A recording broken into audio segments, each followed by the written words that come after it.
दोस्तों 65 लाख पेंशनर्स के लिए अच्छी खबर। पेंशन बांटने के लिए सरकार ने बैंकों को जारी किए नए नियम। जी हाँ दोस्तों, जैसे कि आप पेपर देख सकते हैं, ये department of pension and pensioners welfare की तरफ से 15 मई 2020 को सभी बैंकों को जारी किया गया एक बेहद महत्वपूर्ण ऑफिस मेमोरेंडम है। और यह ऑफिस मेमोरेंडम का फायदा इन लगभग 65 लाख पेंशनर्स और फैमिली पेंशनर्स को मिलने वाला है। तो एक बड़ा ही महत्वपूर्ण ऑफिस मेमोरेंडम यहाँ पर।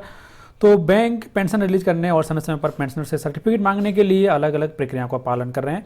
इसको देखते हुए कार्मिक मंत्रालय ने पेंशन वितरण करने वाले बैंकों के चेयरमैन और प्रबंध निदेशकों को एकीकृत दिशा निर्देश जारी किया है। इसका लक्ष्य सेंट्रल पेंशन प्रोसेसिंग सेंटर यानी सीपीपीसी बैंकों की शाखाओं को अद्यतन नियमों यानी नए नियमों और दिशा निर्देशों के बारे में अवगत कराना है। तो कार्मिक मंत्रालय के तहत काम करने वाले पेंशन और पेंशनर्स कल्याण विभाग को प्राप्त शिकायतों के विश्लेषण के आधार पर यह कदम उठाया गया है। तो यहाँ पर विभाग ने शुक्रवार को जारी एक आदेश में कहा है कि अपडेटेड और एकीकृत दिशा निर्देशों से पेंशनर्स के रिक्वेस्ट को बैंक या अन्य द्वारा प्रोसेस करने की प्रक्रिया बेहतर होगी।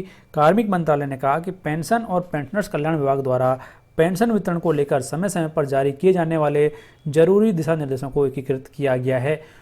एकीकृत दिशा निर्देश जारी करते हुए विभाग ने कहा कि पेंशन जारी करने वाले बैंक फिलहाल पेंशन जारी करने या पेंशनर्स या फिर उनके परिवार से समय समय पर सर्टिफिकेट लेने के लिए अलग अलग प्रोसेस का पालन कर रहे हैं, जिसकी वजह से पेंशनर्स और फैमिली पेंशनर्स को काफ़ी सारी दिक्कतों का सामना करना पड़ रहा है।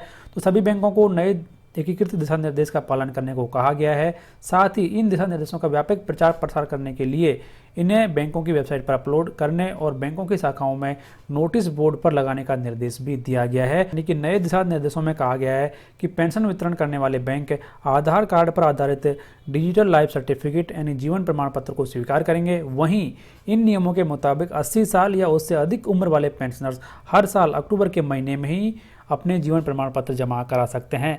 तो उल्लेखनीय है कि हर पेंशनर्स या फैमिली पेंशनर्स को हर साल नवंबर के महीने में अपना जीवन प्रमाण पत्र सबमिट करना होता है।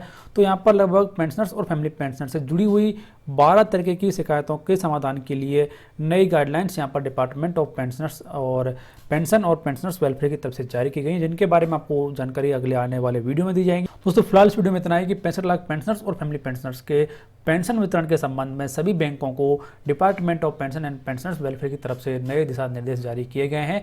चाहे आप किसी भी कैटेगरी के पेंशनर्स हो, आप सभी के लिए ये बेहद महत्वपूर्ण जानकारी डिपार्टमेंट ऑफ पेंशन और पेंशनर्स वेलफेयर की तरफ से दी गई है। तो फिलहाल इस वीडियो में इतना ही। जानकारी आपको कैसी लगी कमेंट बॉक्स में लिखकर जरूर बताएं।